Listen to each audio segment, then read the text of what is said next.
Okay, so here's another problem for us to practice. So after you get this wrote down in your notes, I want you to press pause and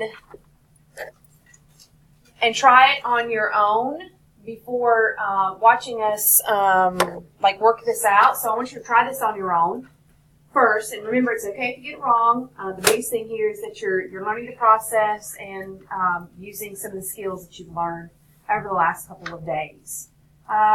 So I'm assessing the problem, and I need to, as always, write a balanced chemical equation. So let's go do that. So we got H2SO4, and of course it's aqueous. And I got sodium hydroxide, and she too is aqueous. And we'll write these just because it's cool. Okay. And then, of course, it's a neutralization, so we're going to make a salt and water, so we end up with Na2SO4 and water, because it's like I said, neutralization, and you're going to end up with a salt and water. Okay, just don't forget your charges, that when the cation and anion divorce in the reactants and they remarry, they take their belongings with them, and that means their charges. Okay, so then I'm going to go back through here and I'm going to start filling in some information. So I start out with a 0.20 molar solution of H2SO4. We're looking for mLs. And then I start out with 50 mLs of sodium hydroxide, and my concentration is 0.0820 molar. Okay, now anytime you work with molarity, you have to be in liters. So let's go ahead and take care of this milliliter action.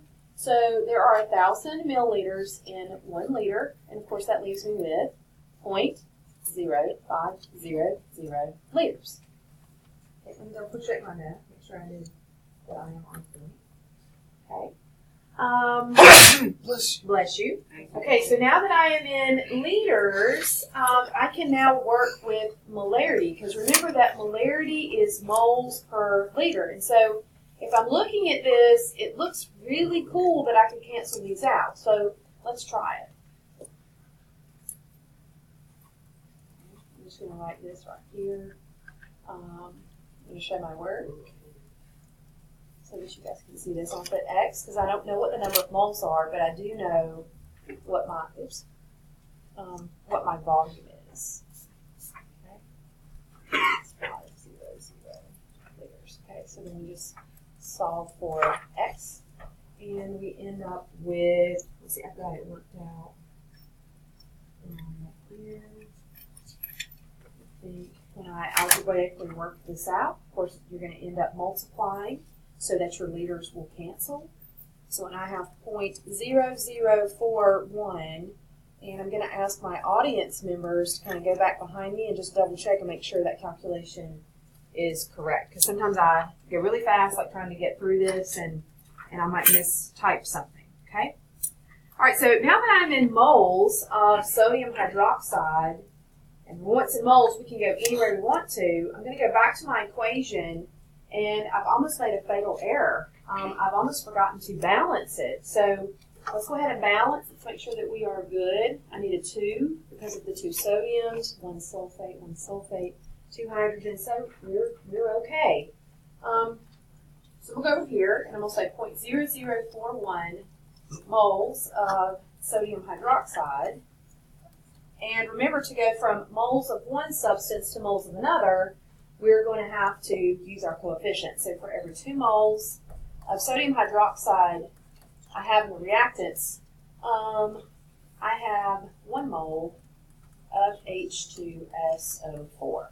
Okay, so you'll notice that the moles of sodium hydroxide cancel, and we are left with moles of H2SO4. So if I divide these numbers, I get 0.00205 moles of H2SO4. Okay? So this equation still isn't valid. You have to put a 2 in front of H2O. Ah, it is. You are right. I guess I wasn't paying attention to him because I wasn't working. So the audience, if you haven't heard, the audience told me that the equation still wasn't balanced because we needed 2 moles of water.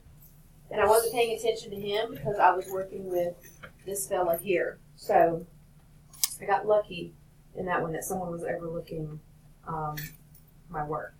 All right, so now that I have moles of H2SO4, I'm going to again use the molarity just like I did in the problem before, and I'm going to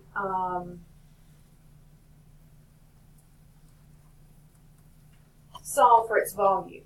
Okay, so 0.210. Now you'll notice that I'm writing this one backwards this time. Again, it doesn't matter which direction you write it. Your math is going to still be the same, so it doesn't matter. So you're solving for x, so you're going to end up dividing both sides of the equation by the molarity. So I'm going to go up here, and I'm going to say 0.00205 moles of H2SO4 divided by the 0.210 moles per liter. And this is of H2SO4. And when I divide these, let's see, what did I get? Okay. I got 0.009762. And this is going to be liters, of course, because your moles cancel. But they're asking for milliliters, so I need to multiply by 1,000. And I get 9.76 mLs of H2SO4. And if you have any kind of visual on volume, that's not a whole lot. That's not even 10 mLs of acid. Okay, so I'm looking at my audience members. My calculations working out good. Excellent. Okay, so this is the second one. And we'll have a third one. We may wait until tomorrow to do this one, so or the next time that we meet, so that we can get started on our titration reactions.